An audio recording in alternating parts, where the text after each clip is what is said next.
चलो तो देखते हैं, डाउट्स आप लोगों ने भेजा था तो डाउट्स के कुछ क्वेश्चन है, 5 7 या 10 क्वेश्चन है, उसको अप्रोच कर लेते हैं। देखो क्या बोल रहा है इस क्वेश्चन में, बोल रहा है कि ए किसी काम को 40 डेज में कंप्लीट कर लेता है और बी उसी काम को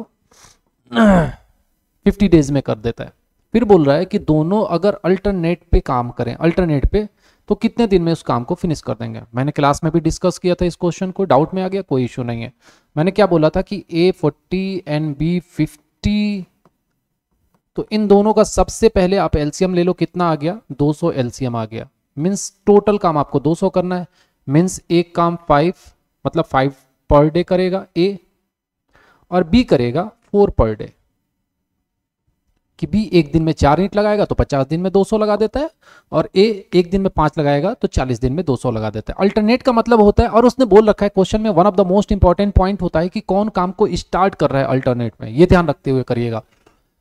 तो एक काम करो, देखो कि अगर बोल रखा है कि ए स्टार्ट करे उस काम को, कि अगर ए स्टार्ट करता है उस काम को तो कितने दिन में कंप्लीट कर देगा। अगर ए स्टार्ट करता है तो फिर बी आएगा, फिर ए आएगा, फिर बी आएगा, ऐसे ही चलता रहेगा। मैंने आपको बताया था कि ये ए बी का ग्रुप बन रहा है। एक दिन ए आ रहा है काम करके चला गया, दूसरे दिन बी आ रहा है काम करके चला जाएगा। मीन्स एक ग्रुप में 2 दिन का काम हो रहा है, एक ग्रुप में 2 डेज का काम हो रहा है। ए आता है तो 5 ईंट रखेगा और बी आता है तो 4 ईंट रखेगा। मीन्स एक ग्रुप में, ध्यान रखना मैं क्या बोल रहा हूं, एक ग्रुप में 9 यूनिट वर्क हो रहा है, 9 यूनिट पर ग्रुप। एक ग्रुप में कितना यूनिट वर्क हो रहा है, 9 यूनिट। टोटल कितना यूनिट वर्क करना है, 200। तो 200 में देखो कि अगर एक ग्रुप में 9 यूनिट हो रहा है, 9 से डिवाइड करूंगा 200 को, तो आपको यह मालूम चलेगा कि ऐसे कितने नंबर ऑफ ग्रुप्स आपको रिक्वायरमेंट है। ऐसे ग्रुप चल रहा होगा, कितने नंबर ऑफ ग्रुप्स की रिक्वायरमेंट है, 9 से मैं डिवाइड करूंगा तो यहां से ये हो जाएगा 9 2 जा 18, 2 बचा, 9 2 जा 18, 22 ग्रुप्स परफेक्ट लगेगा। और 22 ग्रुप्स का मतलब एक ग्रुप में 9 ईंट लग रहा है तो 22 ग्रुप में कितना लग गया होगा, 198 यूनिट्स, 198 ईंट्स लग गया होगा। लगाना कितना है, 200। ग्रुप में कितना काम हो गया, 198। अभी भी 2 ईंट बचा होगा, 2 यूनिट काम बचा होगा। 2 यूनिट काम कहां से, 200 ईंट लगाना था, 198 लगा दिया तो बचा होगा 2 यूनिट। ये 2 यूनिट करने कौन आएगा, ग्रुप्स हमेशा बी पे खत्म हो रहा है तो जो नेक्स्ट करने आएगा वो करने आएगा ए। और ए एक दिन में करता है कितना, 5, बट करना 2 ही है तो 2 को 5 से डिवाइड करो तो 5/2 डेज। तो ये लगेगा कि 2 दिन को लगाने, 2 ईंट को लगाने में ए जो है 2/5 ईंट, 2/5 डेज लगेगा। और 22 ग्रुप का मतलब है एक ग्रुप में 2 दिन, तो 22 ग्रुप में कितना, 44 दिन, तो 44 डेज। तो फाइनल आंसर हो जाएगा इसका 44 2/5 डेज। तो इसका आंसर आ जाएगा 44 2/5 डेज में वो वर्क कंप्लीट हो जाएगा।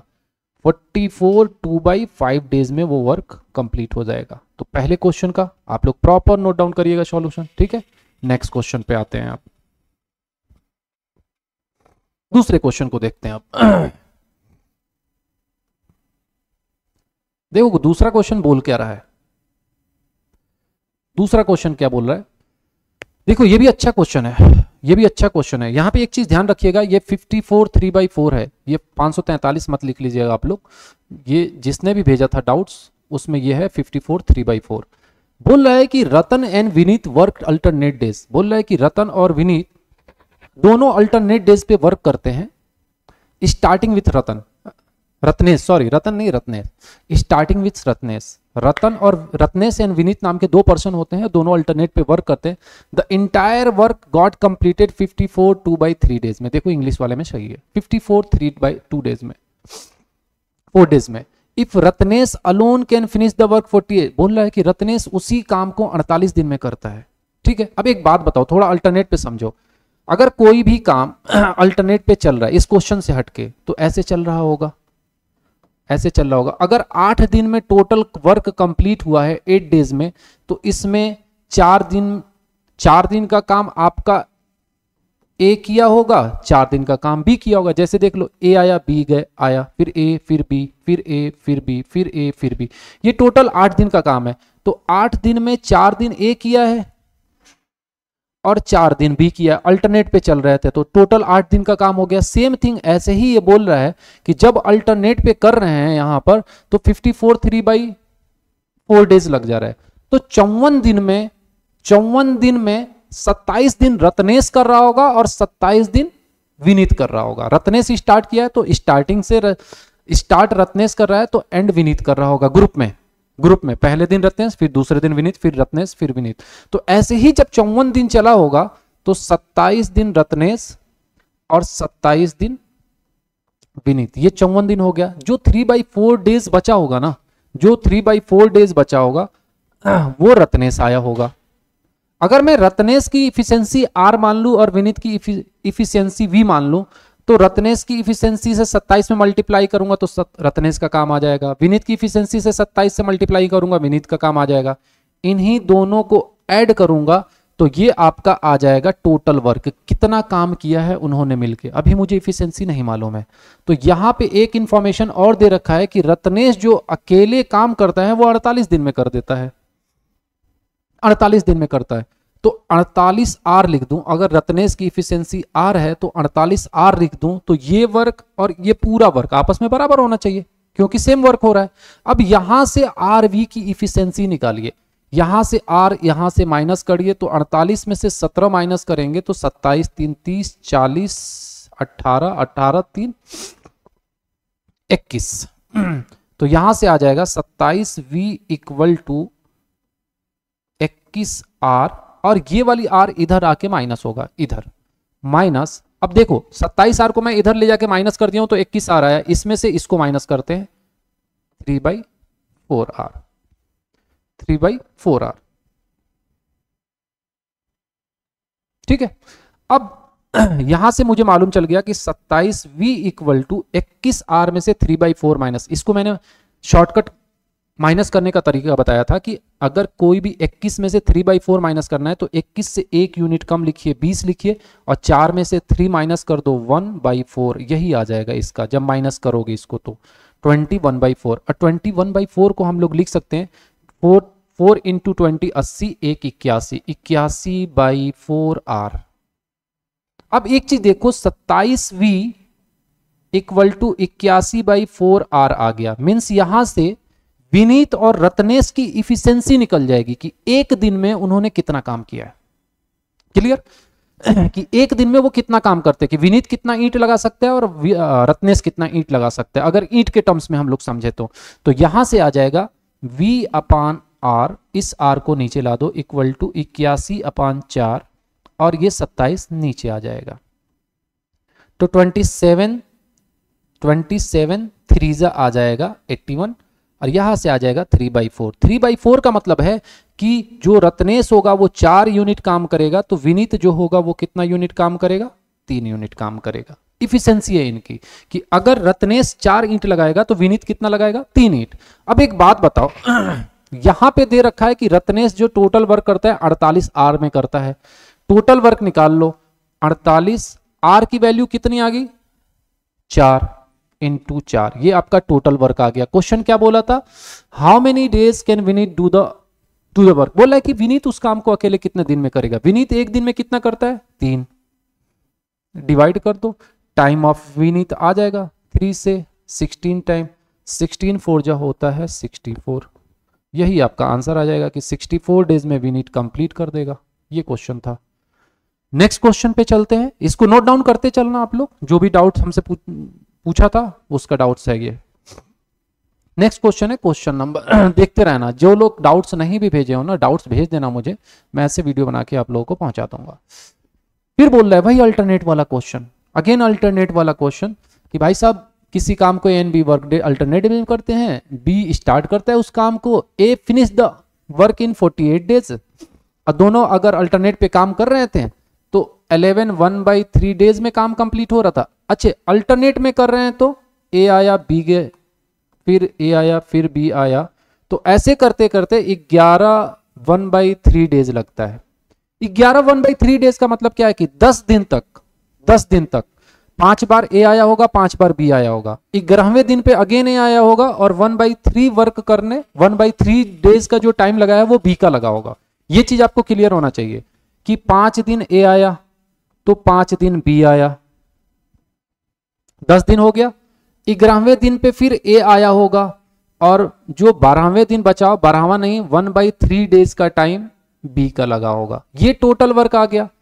और ए अकेले किसी काम को 48 दिन में करता है, 48A। अभी क्वेश्चन किया है उसी को बस इस तरह, वहां पे रत्नेश और विनीत थे, यहाँ पे ए एंड बी के टर्म्स में था। तो एक काम करते हैं ना, ए को इधर ले जाके माइनस कर देते हैं, यहां से ए माइनस, देखो यहाँ पे थोड़ा सा मैं एक ही जगह कैलकुलेशन कर दूंगा, आप ध्यान रखना, ये भी ए माइनस हो जाएगा इधर जाके। तो 48 में से 6 माइनस कर दो, आ गया 82। अच्छा एक बार क्वेश्चन और पढ़ लेता हूँ, कौन स्टार्ट किया है with the B, oh sorry, यहां पे ध्यान रखना कि स्टार्ट जो कर रहा है वो बी कर रहा है। यहां पे देख लेना क्वेश्चन, स्टार्ट जो कर रहा है वो बी कर रहा है, तो 5B + 5A, ये 10 दिन का काम हो गया। फिर जो नेक्स्ट आएगा वो बी आएगा, क्योंकि BA इस तरह चल रहा है, BA, तो जो नेक्स्ट आएगा काम कंप्लीट हो ए पे होगा और स्टार्ट कौन करेगा, बी, तो बी करेगा। फिर आ जाएगा 1/3 A = 48। कौन काम कर रहा है, A can finish the work in 48A। Done. अब यहां से समझिए आप, इस ए को यहां से ले जाके माइनस करिए, 48 में से 5 गया, कितना हो गया 43, 5 और ये 6B = 43A, और 1/3A इधर जाकर माइनस हो जाएगा, अभी मैंने बताया था। तो 6B = आ जाएगा 42 2/3A। डन। या इसको मैं ऐसे भी लिख सकता हूं 128/3A। तो यहां से आ जाएगा B/A = 128/3, तो ये रहेगा ही, और ये 6 नीचे आ जाएगा, ये 6 नीचे आ जाएगा। अब देखिए यहां से कुछ कैंसल आउट हो रहा है तो कर दीजिए, ये आ जाएगा 6 4 और ये आ जाएगा 3, तो ये आ जाएगा फाइनल 64/9। मतलब B अगर 64 यूनिट काम करेगा तो A जो है 9 यूनिट काम करेगा। किसका काम पूछा गया है कि भाई B अकेले उस काम को कितने दिन में करेगा, A का टोटल काम निकाल लीजिए। अच्छा 4 टाइम वर्क बोला है, 4 टाइम द सेम वर्क बोल रहा है कि जो भी काम पहले था उसका 4 गुना वर्क करना है। तो काम पहले कितना था, ये था, या तो इसकी इफिशिएंसी सबकी इसमें रख लीजिए, मैं इसलिए इसमें नहीं रख रहा हूं कि कैलकुलेशन ज्यादा लेंदी पड़ेगा, मुझे यहीं से टोटल वर्क मिल जाएगा। तो ये आ जाएगा 48, ए की इफिशिएंसी अगर रख देता हूं तो 9। ये तो मेरा ओरिजिनल वर्क था, उसने बोला था कि भैया 4 गुना बड़ा वर्क करना है, 4 टाइम प्रीवियस वर्क का, तो 4 से मल्टीप्लाई करो, 4 गुना बड़ा हो जाएगा। टाइम ऑफ बी, बी की इफिशिएंसी कितनी आ गई 64, तो आ गया 6 8 6 48, 8 8 64, 2 4 2 3 2 2 2 से 2 9 3 27 डेज, 27 दिन का टाइम लगेगा, किसको, बी को। यही आपका आंसर हो जाता। इसको भी देख लीजिएगा, अच्छे लेवल का क्वेश्चन आप लोगों ने पूछा है, जिसने भी पूछा है। नेक्स्ट क्वेश्चन पे चलते हैं, नोट डाउन कर लीजिएगा प्रॉपर आप लोग। इस क्वेश्चन पे चलते हैं, वीडियो रोक के समझना अगर नहीं समझ में। क्या बोल रहा है, difference between the compound interest and simple interest on the sum of ₹16,000 for 2 year. जब 2 साल का बोल दिया ना, तो compound interest and simple interest का फॉर्मूला होता है PR/100 का होल स्क्वायर, यही तो होता है। देखो जरूरी नहीं है कि हमें जहां पे फॉर्मूला मालूम है हमें शॉर्टकट नहीं जाना है, जिस मेथड से आपका जल्दी क्वेश्चन आंसर आ रहा है उस मेथड से कर जाइए। बोल रहा है क्या कि 160 रुपए हैं इनके डिफरेंस का, find the per annum rate of interest. बोल रहा है कि रेट ऑफ इंटरेस्ट बता दो ना, तो ठीक है ना, CISI का डिफरेंस कितना है 160, प्रिंसिपल कितना है 16,000 दे रखा है, 16,000 into R square divided by 100 का स्क्वायर करूंगा आ जाएगा 10,000। 1 2 3 1 2 3 ये आ गया, ये इधर मल्टीप्लाई हो जाएगा 1600 और ये डिवाइड हो जाएगा 16 से इक्वल टू R स्क्वायर, तो ये हो जाएगा 10 टाइम में 100 टाइम R स्क्वायर। तो R इक्वल टू हो जाएगा, इधर √100 होगा तो ये आ जाएगा 10, तो रेट ऑफ इंटरेस्ट कितना आ गया 10%, तो ये आपका 10% हो जाएगा रेट ऑफ इंटरेस्ट। इसमें कुछ नहीं था इस क्वेश्चन में, पता नहीं क्यों पूछा था तुम लोगों ने, बट ठीक है, इट्स ओके। नेक्स्ट देखो, ये अच्छे लेवल का क्वेश्चन है, ये क्वेश्चन ना बहुत अच्छा क्वेश्चन है। इस क्वेश्चन को देखो, बहुत अच्छे लेवल का क्वेश्चन है ये। अगर थोड़ा सा भी कोई ध्यान नहीं देगा ना तो ये क्वेश्चन गड़बड़ कर देगा। देखो क्वेश्चन क्या बोला है कि Ankit sold an article for Bimal 8% profit. बोल रहा है अंकित नाम का कोई पर्सन है, बिमल को कोई आर्टिकल बेचता है 8% के प्रॉफिट पे। अच्छा एक बात बताओ, 8% को हम लोग फ्रैक्शन में कितना लिख सकते हैं? 2/25। 2/25 मीन्स 25 रुपए का सामान होगा तो उस पर 8% का 8% का प्रॉफिट होगा, मीन्स 2 रुपए का प्रॉफिट होगा। जो ये 8% है ना, इस 25 का जो ये 2 है 8% है, तो 27 रुपए में बेचा जाएगा। मीन्स सिंपल सा लॉजिक है कि 25 रुपए का सामान था, 2 रुपए का प्रॉफिट हुआ और 27 रुपए में बेचा गया। पहला इंफॉर्मेशन मुझे मिल गया। दूसरा इंफॉर्मेशन बोल रहा है बिमल सोल्ड, ये अंकित बेचता है बिमल को 27 रुपए में। अब बोल रहा है कि जो बिमल है ना वो भी बेचती है किसी अदर पर्सन को 5% के लॉस पे, मीन 27 का खरीद के ले गई, 27 का नहीं बेचा, 5% के लॉस पे बेचा। तो 5% को फ्रैक्शन में हम लोग कितना लिख सकते हैं भाई साहब? 1/20, 1/20 मीन्स 20 रुपए का सामान होता अगर तो उसको 1 रुपए के लॉस पे बेचता तो 19 रुपए पे बेचता, ये ध्यान रखिएगा। तो अगर 20 रुपए का सामान होता 1/20 मीन्स 20 रुपए का सामान होता तो 19 रुपए पे बेचता। यहां तक क्लियर होगा, आई होप शो आप लोगों को। अब एक बात समझिए, जब ये 25 रुपए का सामान था, 2 रुपए के प्रॉफिट पे बेचा तो 27 रुपए में बेचा बिमल को, ठीक है, यहां तक क्लियर है। अब बात करते हैं कि अगर अब 27 रुपए में बेचा है तो यहां पे तो 20 रुपए के सामान को 19 रुपए में बेचा जा रहा है, मीन्स इसको भी 27 रुपए होना चाहिए था। अगर यहां से 27 है तो इसको भी 27 होना चाहिए था, क्योंकि यही वाला वो सामान है। तो मैं एक काम करूंगा, इसको 27 बनाने की कोशिश करूंगा, तो 20 को 27 कैसे किसी डिजिट से मल्टीप्लाई किया जाए 27 बन जाए, नहीं बन रहा है तो इसको भी बराबर करना और इसको भी बराबर करना, तो इसमें 27 से मल्टीप्लाई कर दो, तो इसको भी आपको 27 से मल्टीप्लाई करना पड़ेगा। और यहां पर आप देखो, इसको करोगे तो ये आ जाएगा 27 दूना 54 मीन्स 540 का सामान था, 540 का सामान था तो उस पे 27 रुपए का लॉस झेला उसने, 27 रुपए का लॉस पे बेचा है उसने।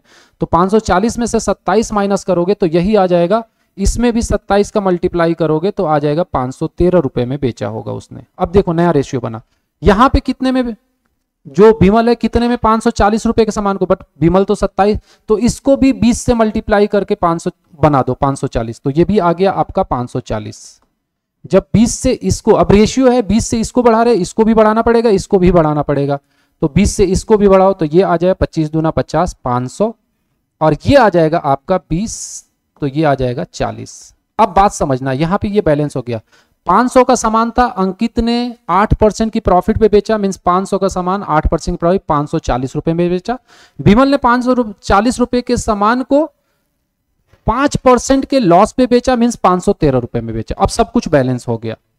अब बोल रहा है ना कि जो विमल का लॉस हुआ ना, जो विमल का लॉस हुआ वो अंकित के, जो अंकित का प्रॉफिट हुआ विमल के लॉस से 91 रुपए ज्यादा है। विमल का लॉस कितना हुआ 27 रुपए, अंकित का प्रॉफिट कितना हुआ 40 रुपए, तो जो ये प्रॉफिट है वो कितना ज्यादा है, यहां पे 27 रुपए का लॉस हुआ और यहां पे 40 रुपए का प्रॉफिट हुआ है, तो जो प्रॉफिट है लॉस से कितना ज्यादा है 13 रुपए।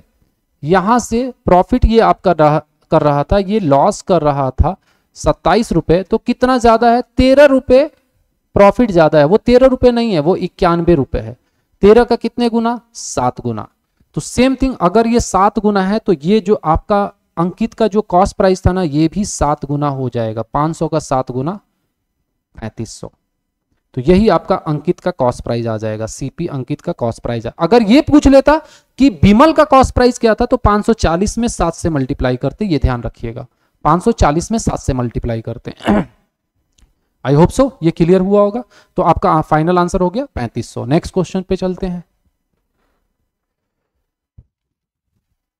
हाँ ये भी अच्छा क्वेश्चन है, इसको ध्यान रखिएगा, ये अच्छा क्वेश्चन है, इसको ध्यान रखिएगा।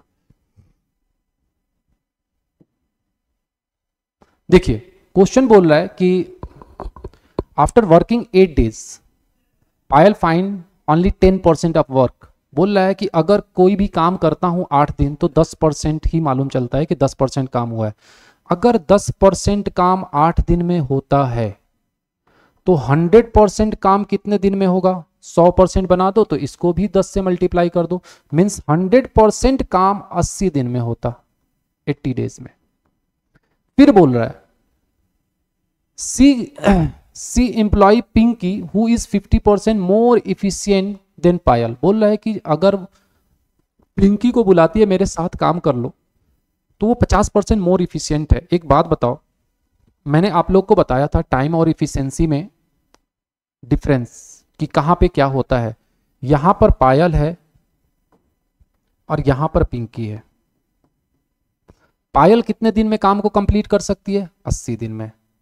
और बोल रहा है कि जो पिंकी है ना वो 50% मोर इफिशियंट है। अगर पायल 100% इफिशियंट होगी तो जो पिंकी होगी 150% इफिशियंट होगी। मैं आपको बताया था कि जो इफिशियंसी होती है टाइम के इनवर्सली प्रोपोर्शनल होता है, आप लोग को बता चुका हूं।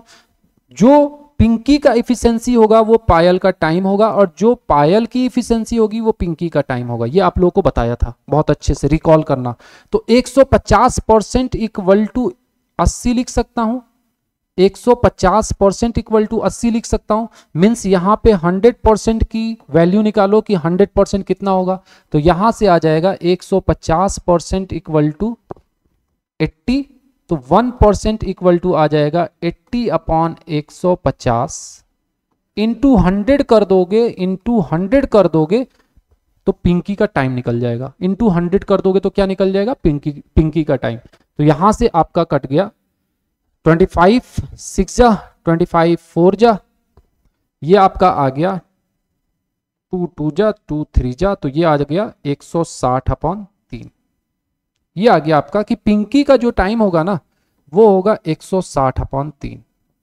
ये टाइम आ गया पिंकी का।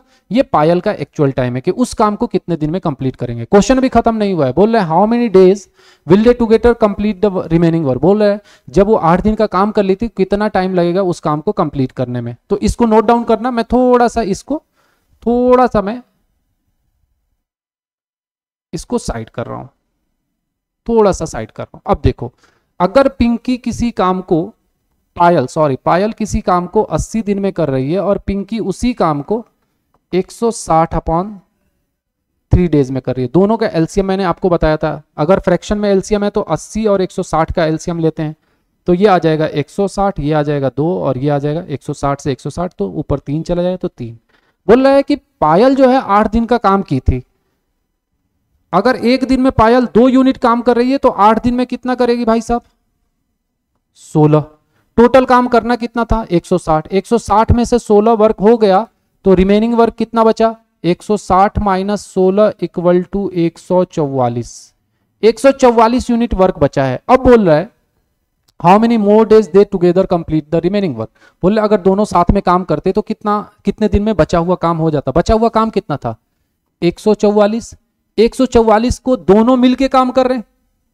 ये 2 ईंट लगाएगी, ये 3 ईंट, तो 3 2 5। रिमेनिंग टाइम आ गया आप उनका, तो 5 से डिवाइड कर दो। 5 2 जा 10, 4 44, 5 8 जा 44, 4/5 डेज। यही आपका फाइनल आंसर आ जाएगा। ठीक है, चलिए तो आप लोग अगेन भेज दीजिएगा जो भी आप लोग का डाउट हो। चलो, थैंक यू।